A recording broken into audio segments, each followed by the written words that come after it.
Paysandu chocou a Série B com uma goleada absurda para cima do antigo líder Curitiba, porque o novo líder, o Goiás, também venceu o Volta Redonda.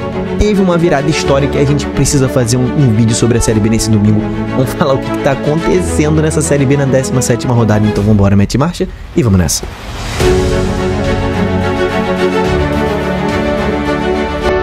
Fala, torcedores e torcedoras fanáticas e fanáticos, eu sou o Diogo Cunha, cara, seja muito bem-vindo ao Torcedorismo. Hoje é um vídeo especial. Você que segue o canal há mais tempo sabe que domingo geralmente a gente não tem vídeo, mas como ontem eu fiquei devendo a live pra vocês, tive problemas de não conseguir fazer a live e logo numa noite histórica de Série B, por isso eu tô lançando esse vídeo hoje pra falar primeiramente sobre a goleada muito histórica do Paysandu para cima do Curitiba em pleno Couto Pereira. Coisas absurdas aconteceram nesse jogo, do novo líder o Goiás, que disparou e abriu aí muita gordura. O Goiás está muito firme na briga pelo acesso, não só na briga pelo acesso, né? Tá muito próximo do acesso, e na virada espetacular do Volta Redonda para cima do Atlético Paranaense. Tá aqui já o que tá rolando na tabela, né? Aqui já mudou de cara, né? Goiás e Curitiba inverteram de posição, mas sobre esse jogo absurdo entre Paysandu e Curitiba, o Paysandu já mandou um recado para a Série B aqui, ó. Já saiu da zona do rebaixamento e pode terminar fora da zona do rebaixamento nessa rodada se o Botafogo perder o seu jogo hoje diante do Amazonas, tá? O Botafogo precisa perder pro Paysandu pela primeira vez, terminar uma rodada fora da zona do rebaixamento na Série B 2025. Mas sobre a história desse jogo de hoje, cara, foi uma coisa assim sensacional, tá? O Curitiba começou em cima do Paysandu, como a gente esperava que fosse mesmo, né? Teve um gol anulado, continuou em cima, Josué fez um golaço de falta. E aí, meu irmão, desse momento em diante virou uma chavinha no mundo da Série B, virou uma chavinha na cabeça do Paysandu. Meu irmão, não sabemos o que foi que aconteceu, mas vou botar aqui o SofaScore para você acompanhar certinho o tempo dos gols, tá? Josué fez o gol de falta aos 26, aos 28 o Garcês empatou, aos 31 Diogo Oliveira, mais uma lei do ex, duas leis do ex seguidas, Diogo Oliveira virou. Então assim, meu irmão, o Paysandu vinha jogando pressionado, o Curitiba pressionando, fez o gol aos 26 e do nada em 3 minutos ali o Paysandu virou o jogo e o Diogo Oliveira ainda fez mais um aos 44 do primeiro tempo, tá? Fez mais um, primeiro tempo terminou 3-1. E aí, né, Moza fez a sua alteração aqui, o Curitiba começou a jogar melhor, começou a ter algumas chances, pênalti, Josué foi lá e converteu o pênalti. Parecia que o Curitiba ia vir pra cima e arrumar um empate, de repente talvez até a virada, só que logo depois pênalti pro Papão também e Marlon converteu, e aí dali em diante, com o Coxa desesperado, tentando diminuir de qualquer jeito, e o Garcês foi lá e fez o 5º gol próximo do final do jogo ali aos 42 do segundo tempo. E quando a gente pega as estatísticas desse jogo, foi 66% de posse de bola pro Coxa, 34% pro Paysandu. Mas nesses 34%, olha a eficiência do Paysandu. Fez 12 finalizações, 6 finalizações no gol do Pedro Morisco e entraram 5. É uma coisa inacreditável, né? O Curitiba finalizou 20 vezes, 3 foram no gol, né? 2 entraram e outra foi defendida pelo goleiraço do Papão. Que, meu irmão, que jogo absurdo. Pra você ter uma noção, tá? Tão absurdo, o absurdo que foi, né? O resultado que o Paysandu conquistou nessa partida. O Curitiba tem ainda a melhor defesa de todo o campeonato. Só que agora o Novo Horizontino tá muito próximo, né? O Novo Horizontino sofreu 12 gols, o Curitiba sofreu 11 gols.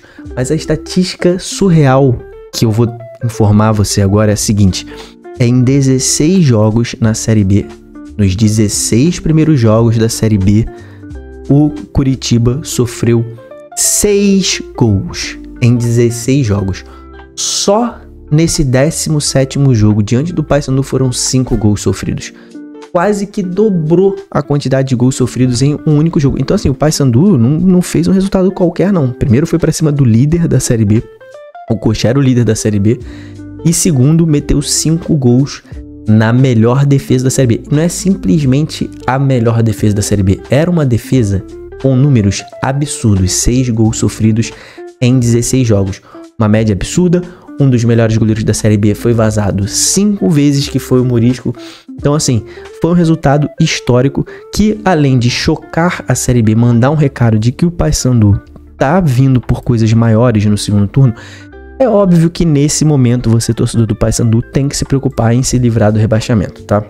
É óbvio que nesse primeiro momento o torcedor do Paysandu, o clube, os jogadores, o técnico tem que pensar em fazer os 21 pontos que... Cara, 21 pontos no primeiro turno, ou seja, nos próximos 2 jogos, o Paysandu precisa fazer 3 pontos, porque 21 pontos é o número mínimo para você ter atingido a pontuação para livrar do rebaixamento. Por quê? Por que 21 pontos? Se você fizer 21 pontos no primeiro turno e fizer 21 pontos no segundo turno, tu termina com 42 pontos e provavelmente 42 pontos vai salvar nessa temporada. Óbvio que o ideal é 45, mas 42 deve salvar. Então o Paysandu precisa de mais 3 pontos para chegar aos 21 pontos. Tem 2 jogos em casa, né?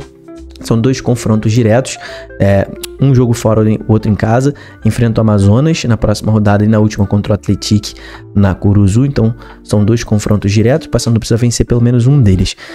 E cara, manda um recado de que tá muito forte na briga pela permanência, sai da zona do rebaixamento, mesmo que não termine fora, já respira muito e começa a querer alçar voos maiores no segundo turno. É possível o Paysandu subir, rapaziada? Muito difícil, muito difícil, muito difícil. Mas está a 8 pontos do seu grande rival Remo, que é o primeiro time no G4. 8 pontos, faltando aí 21 rodadas, são... vamos fazer as contas rápidas aqui, 63 pontos em disputa, né? Em 21 rodadas, cara, dá pra tirar, dá, mas o Paysandu vai ter que fazer, assim, uma campanha histórica, vai ter que ser uma coisa, assim, fora do comum, uma coisa épica mesmo. E aí a gente vê no futebol acontecer, mas vai ter que ser isso aí, aquela coisa que tem 3% de chance de acontecer. Mas o recado que o Paysandu realmente manda e tá todo mundo ouvindo é que não vai ser fácil vencer do Paysandu. Não vai ser fácil. Depois do que ele fez com o Curitiba, mandou o recado que todo mundo vai ter que respeitar o Paysandu. É o time com a maior série invicta nesse momento da Série B. São 6 jogos sem perder. Tirou, né, esse trono do Coxa. O Coxa vinha 9 jogos sem perder e acabou perdendo essa partida pro Paysandu. E o Paysandu agora começa a respirar um pouco mais aliviado na luta contra o rebaixamento. Vamos falar sobre os outros jogos, mas antes disso, cara, falar da KTO, o patrocinador do canal, a casa de apostas que mais cresce nesse país. Meu irmão, a KTO tá ali com a Liga do Milhão, você já sabe o que é a Liga do Milhão. É a oportunidade de você ganhar R$1 milhão sem botar mais R$1. Você só precisa fazer as suas apostas na KTO e eu sempre dou essa dica aqui no canal. Se você ainda não fez a sua conta na KTO, faz nesse link que está na descrição. Eu preparei o link mais rápido para você fazer do jeito mais rápido a sua conta na KTO. Clica nesse link que é o link mais rápido que você vai encontrar. Você vai clicar nesse link e já vai direto para a página para fazer a sua conta. E de lá você começa a fazer os seus bilhetes. Você que gosta de fazer bilhete, faça na KTO, meu amigo. Cara, não cansei já de te dar essa dica. Faz o bilhete na KTO. Por quê? Porque a KTO tem a Liga do Milhão. E a Liga do Milhão premia os caras, os apostadores que acertam odds altas. E bilhetes têm odds altas. Então se você acerta um bilhete na KTO, tu vai subir muito alto na Liga do Milhão e pode até ficar entre os 10 melhores do mês e dessa forma concorrer a R$1 milhão. Então faz a sua conta na KTO, isso é uma propaganda para maiores de 18 anos, você deve apostar com responsabilidade, meu irmão. Faz o seu bilhetinho lá sem perder a linha na sua vida, né? E rapaziada, os outros jogos, né? Falar do nosso novo líder, né? O Goiás, o nosso novo antigo líder, o Goiás fez um jogo assim de almanaque também muito bom diante do Cuiabá. Talvez aquele iniciozinho de segundo tempo a gente possa retirar dessa análise de muito bom, né? Porque o que aconteceu? O Goiás começou melhor, saiu na frente do Cuiabá, Cuiabá assustado, Max foi expulso ainda no primeiro tempo, então o Cuiabá foi para o intervalo com 1-0 contra, o Goiás reassumindo a liderança, vencendo por 1-0, o Cuiabá com um jogador a menos, e parecia que o Goiás ia atropelar, mas o Cuiabá voltou com um plano, voltou com uma estratégia, se fechou bonitinho, contra-ataques muito perigosos, muito ímpeto físico, dando a vida aos jogadores do Cuiabá, conseguiu o empate, teve chance de virar, mas aí o Goiás tiveram mudanças, entrou o Esli, tiveram algumas mudanças ali importantes no Goiás.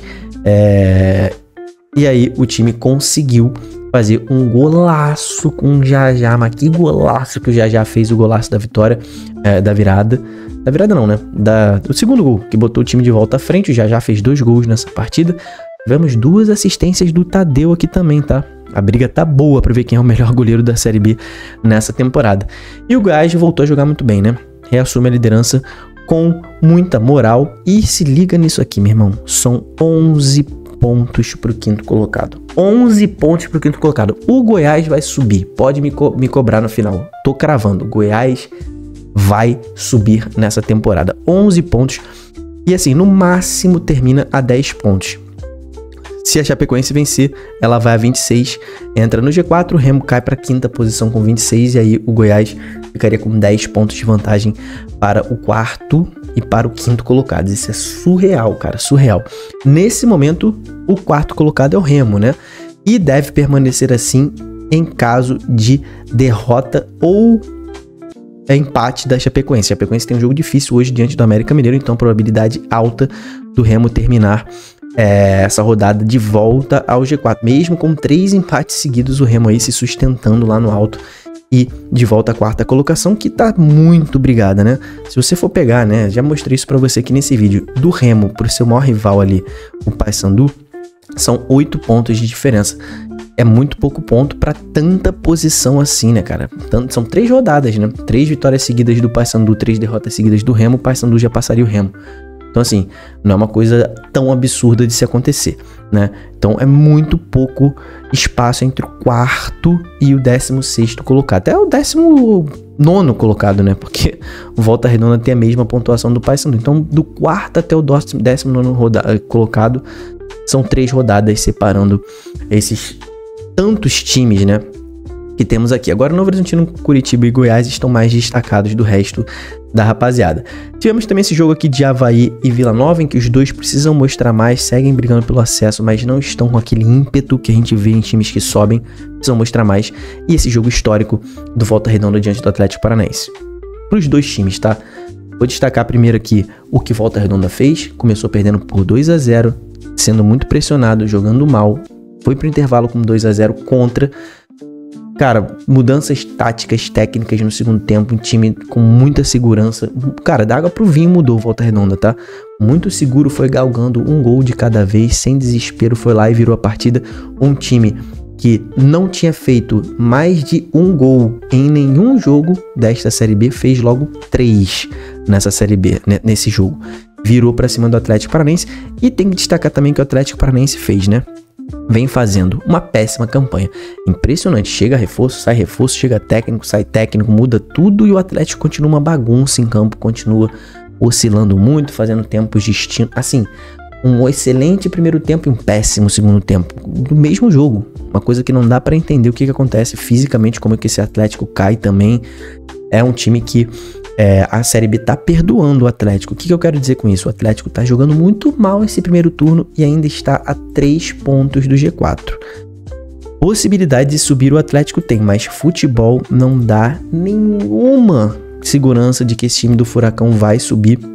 Mas por pontuação a Série B tá perdoando, mas não vai perdoar no segundo turno. Escreve o que eu tô dizendo, se esse time do Atlético não subir de produção no segundo turno, o Atlético não vai subir.